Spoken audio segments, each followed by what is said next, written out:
Now and I just Well, fused. what are you studying, Jeff? What am I studying right now? In school, yes. I mean, I'm studying law. Why are you studying law? You want to be a lawyer? Do I want to be a lawyer? Wait, you said you don't want to be a lawyer? No, I mean, I do want to be a lawyer. I mean, Why do you want to be a lawyer? because I have to do this. Do you really have to do this? I don't know. Like, I'm in like my 20s now, and I just figured that I kind of know a little bit better about like what I want to do and stuff. But it's just like a lot of my friends know like what they want to do, and You see, most of us, especially if you live in the United States, have to choose a career before we can legally buy a beer.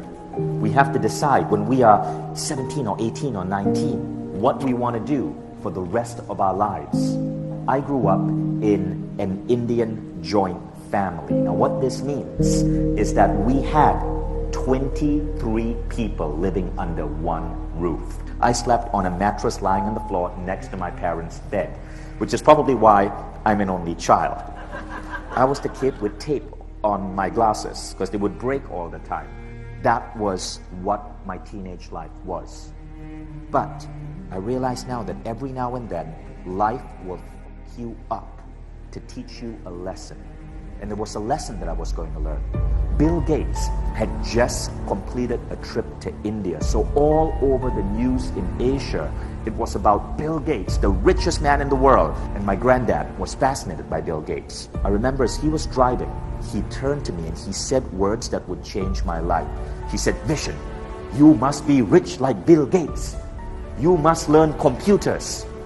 And so I started my career with the dream of becoming a computer engineer.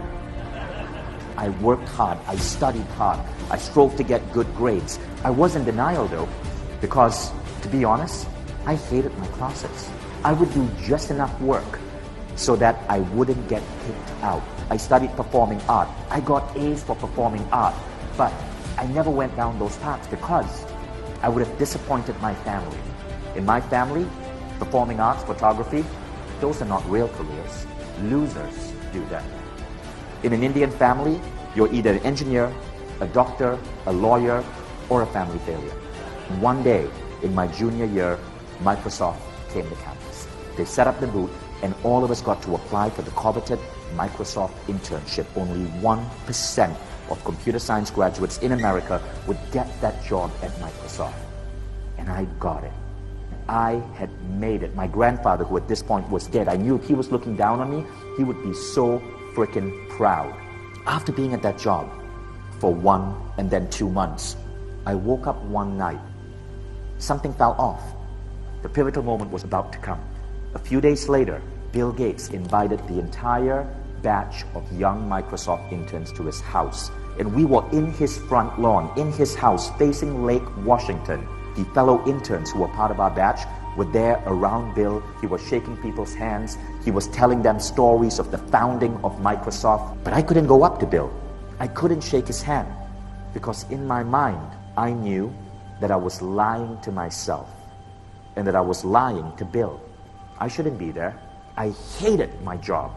I didn't want to be there. I was waking up day after day after day, and every time the alarm clock would ring, I would go and hit the snooze button, and then hit the snooze button again. And every day I spent in that office, I felt like my soul was being crushed. Often, our biggest lessons, Jeff, come from pain. They come from suffering. They come from moments where you feel that the world is unfair and the universe spits on you. You see, I didn't become an engineer for me. I became an engineer because at some point when I was a kid, my grandfather, with all his love, wanting me to be safe, wanting me to be rich like Bill Gates, implanted a belief in my head that that was what success looked like. I was probably the only person in that class who didn't shake Bill's hand. I decided I was going to quit. But then I decided, oh damn, if I quit, my parents are never going to forgive me. So I hatched a plan to get fired. I simply shut the doors to my office and I played Age of Empires all day until my manager discovered me and kicked me out. I was lucky.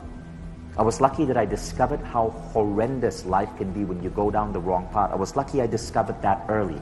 But so many of us manifest not what our soul wants us to experience, but what our culture wants us to experience.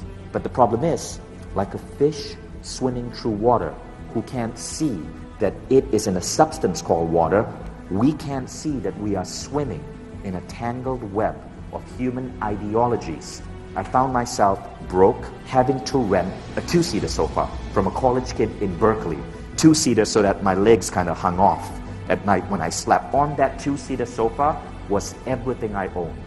To the outside world, that seemed completely irrational and stupid. I didn't dare tell my parents.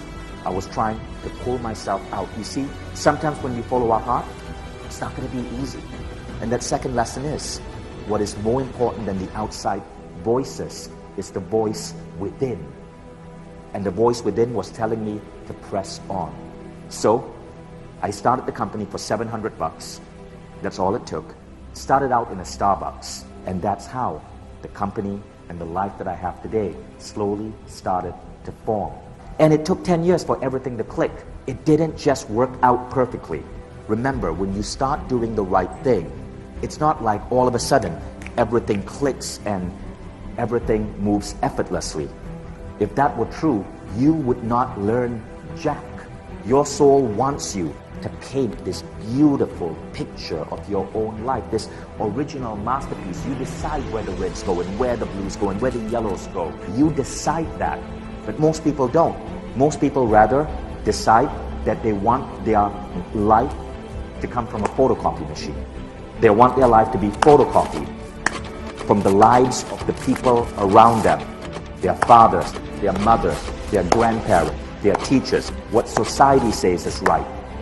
And yes, you will be safe as a photocopy, but you will always risk that chance that you will wake up one day at the age of 40 wondering, what the happened to my life?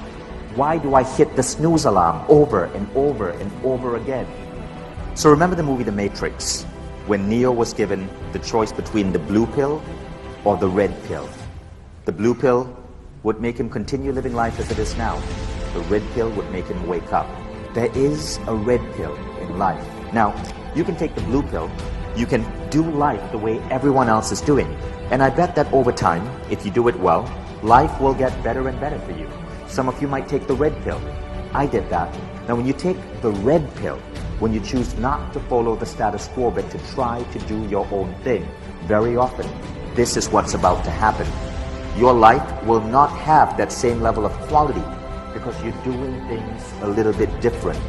But eventually, things will click and you will end up significantly better off than the people who might follow the pre-planned, photocopied life that everyone else follows. Now, this is your choice. You can choose to do the blue line or you can choose to do the red line. The only voice that you should really take seriously is that voice within. So, Jeff, come up here. Would you choose the blue pill? Jeff, the lawyer, and I'm sure there's good reason to be a lawyer. Or would you take a little bit more of a risk and choose the red pill?